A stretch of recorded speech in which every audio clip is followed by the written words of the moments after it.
ఏక విజ్ఞానేన సర్వ విజ్ఞానం భవతి అంటారు. ఏది తెలుసుకుంటే సర్వము తెలియబడుతుందో అట్టి బ్రహ్మ విద్యను తెలుసుకొని ఇప్పుడే ఈ జన్మలోనే తరించిపోవాలి. ఒక ధ్యానం గొప్పదని కానీ, యోగం గొప్పదని కానీ, జపం గొప్పదని కానీ ఎప్పుడూ వాదించకూడదు, వాదనల్లో దిగకూడదు. వాటి విలువ వాటికి ఉన్నది. అన్నిటికంటే విలువ తత్వజ్ఞానమనుకున్నది. తత్వజ్ఞానాన్ని తెలుసుకొని, తత్వమనగా తన స్వరూపమే, తత్వమనగా పరమాత్మ స్వరూపమే. ఆ పరమాత్మ స్వరూపం ఎప్పుడూ ప్రతి మానవునిలో కూడా నేను నేను అని ప్రతిధ్వనిస్తూ ఉన్నటువంటి స్వరూపం. స్వరూపమును వీడి ప్రపంచము లేదు.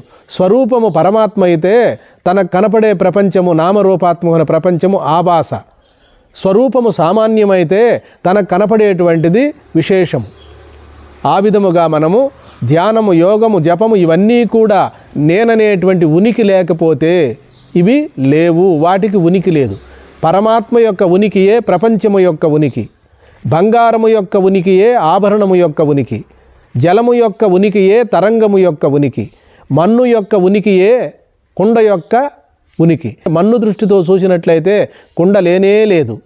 అలాగే జల దృష్టితో చూసినట్లయితే తరంగము లేనే లేదు. అలాగే స్వరూపాన్ని గుర్తించినట్లయితే మనకు నామరూపాత్మక ప్రపంచము లేనే లేదు. హరి ఓం.